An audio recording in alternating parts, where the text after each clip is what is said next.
वक्रतुंड महाकाय सूर्यकोटि समप्रभ निर्विघ्नं कुरु मे देवो सर्वकार्येषु सर्वदा। नमस्कार दोस्तों, मैं अभिषेक जिंदल एक बार फिर आप सब लोगों का स्वागत करता हूं अपने चैनल एस्ट्रोलॉजी फॉर खुशहाल जिंदगी में। दोस्तों कैसे हैं आप सब। दोस्तों आज मैं आपसे बात करने वाला हूं बहुत इंपॉर्टेंट टॉपिक जिसके लिए लोग परेशान हैं और लोगों के दिमाग में बहुत कंफ्यूजन है, बहुत सारे डाउट है, क्योंकि आपके जहां भी आप रहते हैं आपके लोकल पंडित हैं या एस्ट्रोलॉजर हैं, बहुत सारे जने आपको भ्रम में डाल देते हैं कि आपका बेटा या बेटी, आपका पुत्र या पुत्री मांगलिक है। इसके वहम में आपको बेवजह के पंडित जो हैं डाल देते हैं, जिसकी उन्हें पूरी तरीके से कोई जानकारी नहीं है, सिर्फ उन्होंने डेफिनेशन पढ़ी हुई है।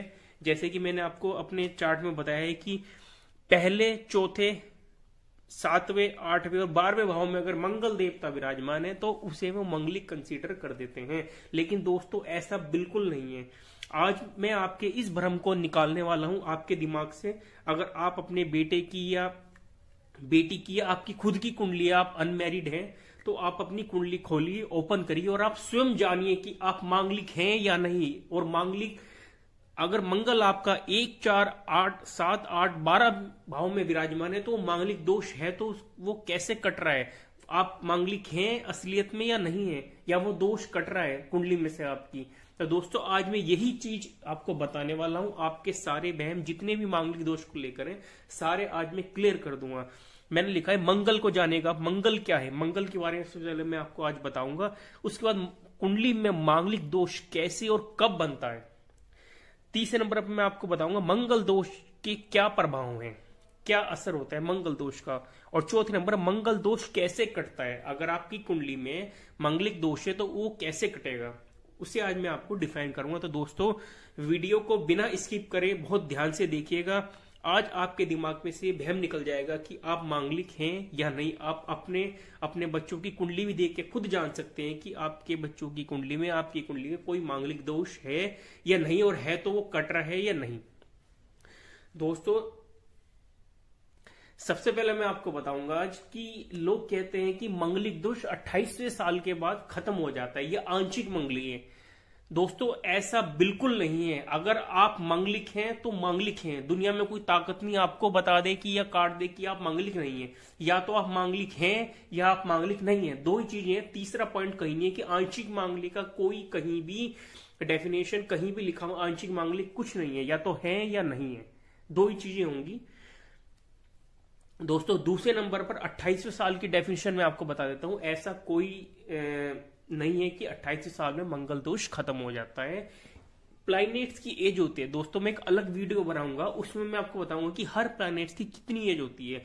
वर्बली मैं आपको जैसे बता देता हूं कि बृहस्पति की 16 साल की एज होती है, सूर्य की 22 साल की, चंद्रमा की 24 साल की, शुक्र की 25 साल की, मंगल की 28 साल की, बुध की 32 साल की, शनि की 36 साल की, राहु की 42 साल की और केतु की 48 साल की। उसी तरीके से मंगल की 28 साल एज होती है। 28 साल के अंदर मंगल जो है मैच्योर हो जाता है। अपनी एज में कोई प्लैनेट, जैसे कि इंसान अपनी एक एज में आके मैच्योर हो जाता है, वही प्लैनेट्स की एज होती है। उसमें हर प्लैनेट्स मैच्योरिटी में आ जाता है। सिर्फ ये असर होता है 28वें साल का। बाकी कोई ऐसा लॉजिक नहीं है कि मंगल दोष है तो वो 28 साल में कम हो जाएगा या आंशिक है खत्म हो जाएगा।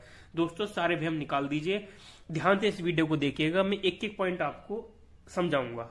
दोस्तों सबसे पहले मैं आपसे बात करूंगा कि मंगल क्या है। आप मंगल के बारे में पहले जानिए कि सबसे पहले जानने की आपको यह जानना होगा कि मंगल क्या है।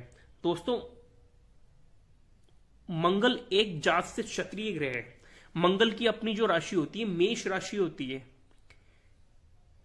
और वृश्चिक राशि, दो राशि होती है मंगल की। कौन कौन सी, मेष और वृश्चिक। मैं बता ही देता हूं दोस्तों, आप नोट कर लीजिएगा।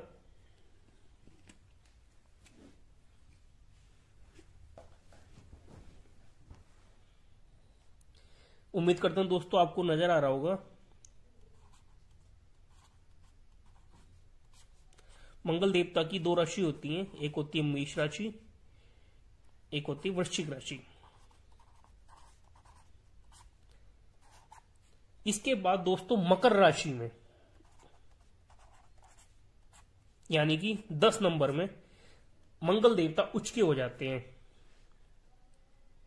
और मेष राशि 1 नंबर होती है और वृश्चिक राशि कौन से नंबर पे आती है? 8 नंबर पर। दोस्तों मंगल देवता की 2 राशि होती है और एक उच्च राशि 3 मान लीजिए। मेष राशि और वृश्चिक राशि का स्वयं राशि के मंगल होते हैं और मकर राशि में मंगल देवता दोस्तों उच्च के हो जाते हैं। और मंगल देवता की नीच की राशि कौन सी होती है? मंगल देवता की नीच की राशि होती है कर्क, 4 नंबर राशि।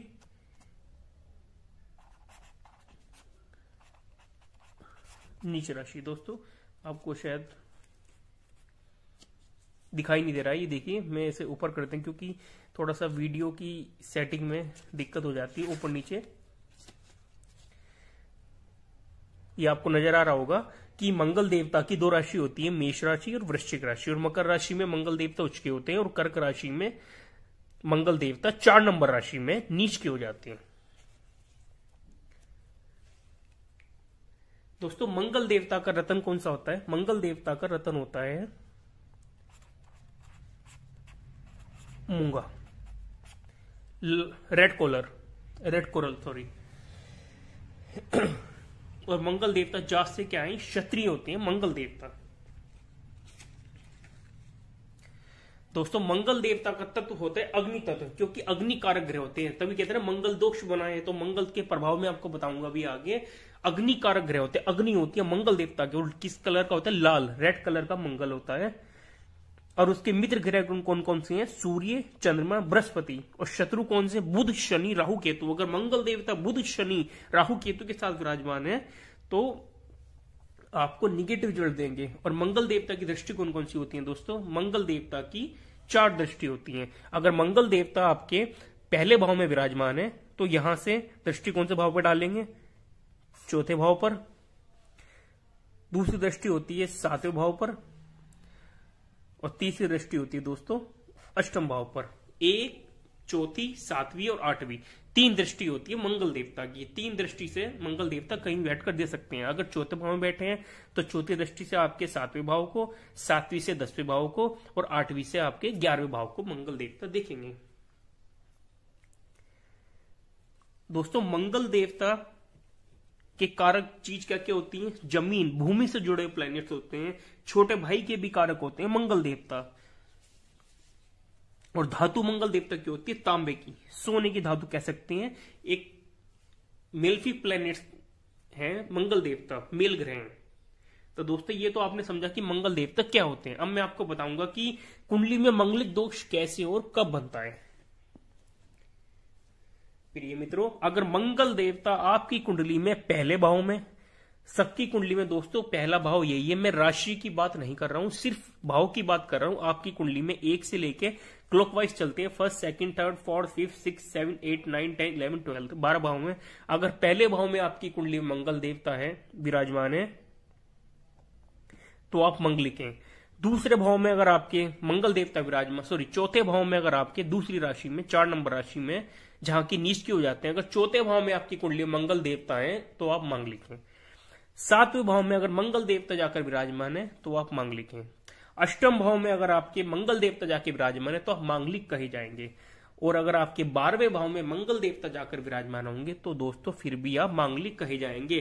5 भाव में पहले, चौथे, 7वें, 8वें, 12वें, अगर इन 5 भाव में आपके मंगल देवता आपकी कुंडली में जाकर विराजमान है तो आप मांगलिक कहे जाओगे। कोई भी पंडित या कोई भी इन 5 भाव में अगर आपको मंगल बैठा देख ले या खुद देख ले तो आपको मांगलिक बोल देता है। लेकिन दोस्तों मांगलिक हो, लेकिन इसकी भी टर्म एंड कंडीशन है। ऐसा नहीं है कि अगर इन 5 भाव में मंगल बैठा है तो मांगलिक ही होंगे। उसके निवारण बताऊंगा कि वो योग कैसे कटेगा आपको।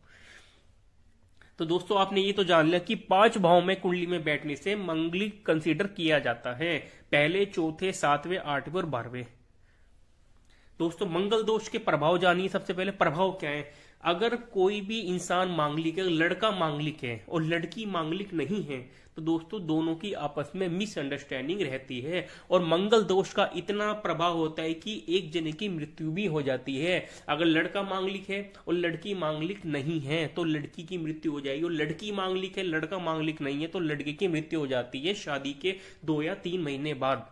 और किसी का मंगल बहुत ज्यादा है तो उसकी एंगेजमेंट के टाइम में उसकी मृत्यु भी हो जाती है, या आपस में लड़ाई झगड़े कलेश डिवोर्स तक की नौबत आ जाती है अगर मंगलिक दोष दोनों मंगलिक ना हो। दोस्तों जब भी आप शादी करें अपनी बच्चों की और अपनी कुंडली ध्यान से देख लें, दोनों का मांगलिक होना अति आवश्यक है। अगर दोनों मांगलिक होंगे तभी दोनों की जोड़ी अच्छी जमेगी, एक हैप्पी मैरिड लाइफ को एंजॉय कर पाएंगे, जी पाएंगे। अगर एक मांगलिक है और एक मांगलिक नहीं है तो या तो लड़ाई झगड़े कलेश डिवोर्स तक की नौबत आ जाती है, मृत्यु तक के योग मंगल देवता बना देते हैं। दोस्तों आप समझिए मंगल दोष कैसे करता है। अब आप मोस्ट इंपोर्टेंट जो पॉइंट है आप इस पे ध्यान दीजिए। दोस्तों यहां पर मंगल देवता 1 नंबर राशि में बैठे हैं, 1 नंबर राशि में मंगल देवता स्वयं राशि के हो जाते हैं। दोस्तों अलग अलग लगन की बात होती है, 12 लगन होते हैं, 12 लगन में हर एक लगन की अलग अलग डेफिनेशन है, वो मैं अलग अलग वीडियो बनाऊंगा हर लगन के बारे में, वर्बली मैं आपको इन्फॉर्मेशन दे देता हूं। 1 नंबर राशि अपनी स्वयं राशि में मंगल देवता बैठे, अगर कहीं भी किसी भी भाव में अगर मंगल देवता 1 नंबर राशि स्वयं राशि में बैठेंगे दोस्तों वहां मंगलिक कंसीडर नहीं किया जाएगा, क्योंकि अपनी राशि में बैठकर मंगल देवता बुरे प्रभाव नहीं देते हैं। और अगर मेषी लगन है, जैसे 1 नंबर यहां पर लिखा है, मेषी लगन की मैं बात करूं तो मेष लगन में होंगे तो आप मांगलिक नहीं, क्योंकि उनकी 7वीं दृष्टि पड़ेगी विवाह स्थान पर। कहीं से भी मंगल देवता अगर यहां पर बैठे होंगे तो यहां से 7वीं दृष्टि मंगल देवता आपके 7वें भाव पर देखेंगे, अगर यहां बैठे होंगे तो यहां से 4वीं दृष्टि से आपके 7वें भाव को देखेंगे, और दोस्तों यहां भी बैठेंगे अष्टम दृष्टि से आपके 7वें भाव को मंगल देवता जरूर देखेंगे। हाँ अगर यहां विराजमान होंगे अष्टम में तो यहां से कोई भी 7वीं दृष्टि मंगल देवता की आपके 7वें भाव पर नहीं पड़ेगी।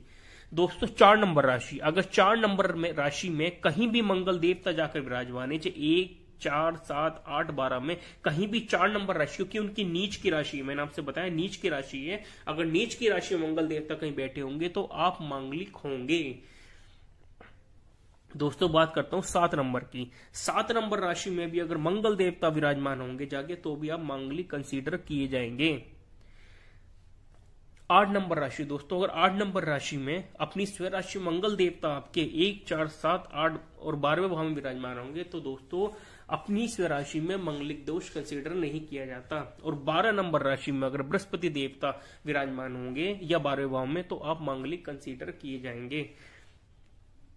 दोस्तों अगर 10 नंबर राशि में अगर अपनी उच्च की राशि, अगर 10 नंबर राशि आपके पहले, चौथे, 7वें, 8वें, 12वें भाव में आ रही है और उच्च के मंगल आपकी कुंडली में पड़ा है, चाहे कोई भी लगन की कुंडली है, तो आप मांगलिक कंसीडर नहीं किए जाएंगे। दूसरी डेफिनेशन दोस्तों ये है कि अगर मंगल देवता आपकी कुंडली में योग कारक प्लैनेट है, अगर योग कारक होकर आपके पहले, चौथे और 7वें भाव में विराजमान है तो दोस्तों आप मांगलिक कंसीडर नहीं किए जाएंगे, क्योंकि मंगल योग कारक है। हाँ अगर मंगल मारक है और मारक होकर कहीं भी आपकी कुंडली में विराजमान है, सिर्फ अपनी स्वयं राशि को छोड़कर 1, 8 और अपनी उच्च की 10 नंबर राशि को छोड़कर अगर मारक ग्रह कहीं भी विराजमान है तो आप मांगलिक कंसीडर नहीं किए जाएंगे। तो दोस्तों उम्मीद करता हूं आप समझ गए होंगे मेरी सारी बातें जो मैंने आपको समझाई है मंगल दोष के बारे में, कि मंगल दोष 1, 4, 7, 8 और 12वें भाव में अगर मंगल देवता विराजमान है तो आप मंगल कंसीडर किए जाते हैं, लेकिन उसकी शर्त है मंगल देवता अगर आपकी कुंडली में योग कारक ग्रह है और अपनी स्वयं राशि, योग कारक ग्रह और अपनी स्वयं राशि 1, 8 या 10 नंबर उच्च की राशि में विराजमान है तो मंगलिक कंसीडर नहीं किया जाता। हाँ अगर मंगल 4 नंबर राशि अपनी नीच की राशि में कहीं भी 1, 4, 7, 8 और 12 में कहीं भी, चाहे वो योग कारक है चाहे मारक है, कहीं भी नीच राशि का बैठा है तो आपकी कुंडली में आप मंगलिक कंसीडर किए जाओगे। दोस्तों मैं इसके बाद 1 से लेके 12 तक हर लगन में